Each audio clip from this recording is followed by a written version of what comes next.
I was checking out your credits, and they were saying you do actual like voiceovers and video games and stuff like that. Could you talk about that? How do you like that experience, and how did you get into it? Oh, it's dope, man. I have a lot of fun doing voiceovers, man. Um, it's the kind of it's still acting, but you get to get in a couple of hours and you out and you done. So I've done probably maybe six video games. I'm the voice of I believe it's a Mojo on Dance Central, 1 and 2, and I think 3. Um, I did Scarface, The World Is Yours. Um, what else? 50 Cent Bulletproof. Um, man, I know there's some other ones that I did, but yeah, I mean the video games are cool.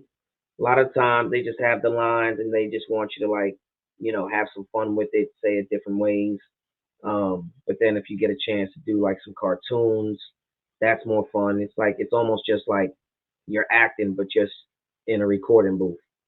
You know, no cameras are rolling. You just have the microphone and yourself, and you get to play these different characters.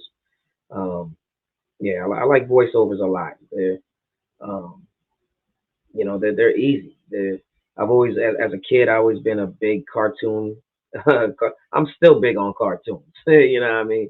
So I like them old school cartoons, the Bugs Bunnies and stuff like that, when they were real funny. Uh, Cartoons that are made for adults, so to speak. Um, and so yeah, I always wanted to be a cartoon. And yeah, man. And then I've done some T-Mobile commercials, stuff like that. That's cool too.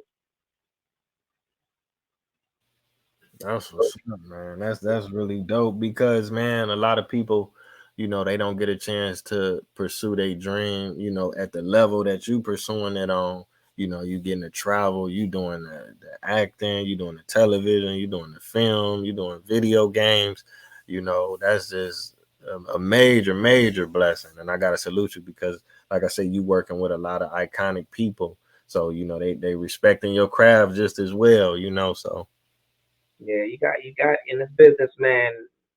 You gotta put everything. You gotta have different hustles. You gotta have different avenues of revenue. You gotta do different things. You can't just do one thing and wait for the phone to ring. You know, if my theatrical agent isn't calling, then my voiceover agent is sending me something. If my voiceover agent isn't sending me something, then my commercial agent is sending me something. And then not to mention all the different people I know that just kind of start reaching out, like, yo, I got a project for you, man. I want you to be in it. And I'm like, cool, send a script, bro. Let me read that and see what we can make happen. So it's becoming that where a lot of my work is coming from just the different people that have been paying their dues behind the camera. I've been paying my dues in front of the camera, and we coming up together and being able to like now support each other, and be each other's missing piece of the puzzle. Sometimes I'll holler at them like, "Yo, this project needs a director. You down?" Or, "Hey, I got a script I need to write. You want to write it with me?" Or, "Hey, Cisco, I want you to jump in this joint." So yeah, man, it's cool to be able to do stuff like that.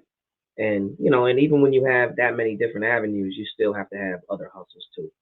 You can't just depend on that. So you got to be an entrepreneur.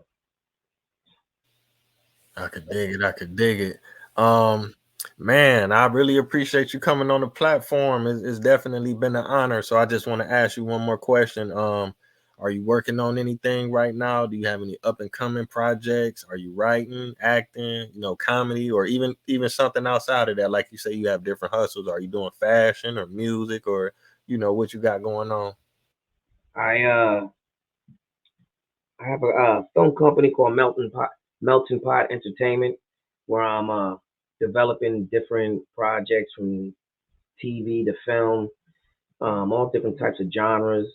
Uh, got some scripts in some different people's hands, some investors' hands, and stuff like that. Um, So I'm developing those, getting those off the ground.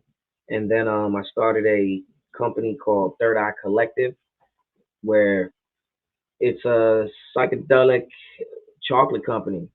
And so I make all types of different edibles made from psychedelic mushrooms, which is about to be really big within the next year. It's really big right now, and I've been helping like heal a lot of people, um, helping them microdose, helping them get through their trauma, PTSD, helping them get off their prescription meds and their antidepressants.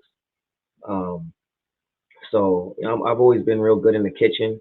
Always been kind of they call me Chef Scozy, and I just kind of took that talent and became a chocolatier. So I have my own chocolate bars out. It's a Third Eye Collective, IIIEYE Collective. So you check that out. That's out there on Instagram.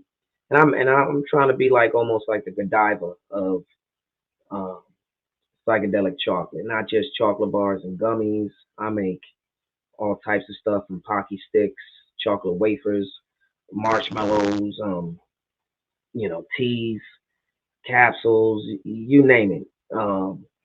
If if you can imagine it covered in chocolate or you've seen something, I do it. And the brand's getting out there and it's becoming really big. I got a lot of people that are looking to invest in the company.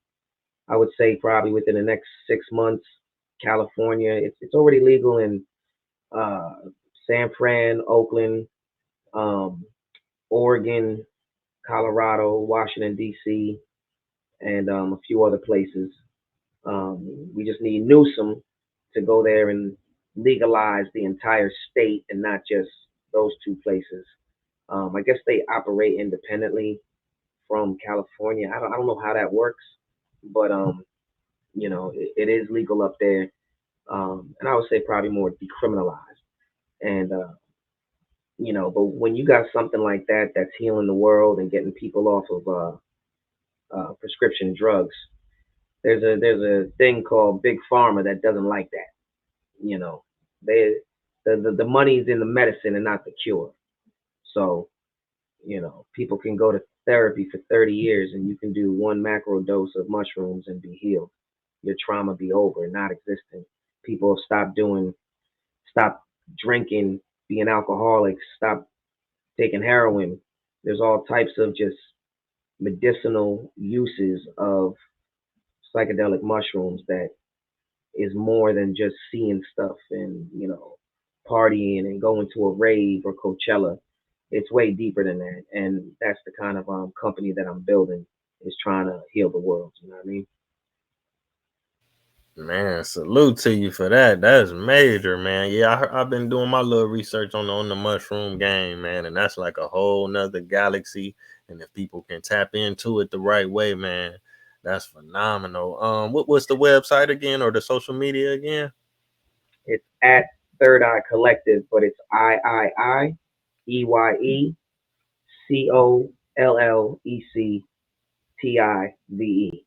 Third Eye Collective.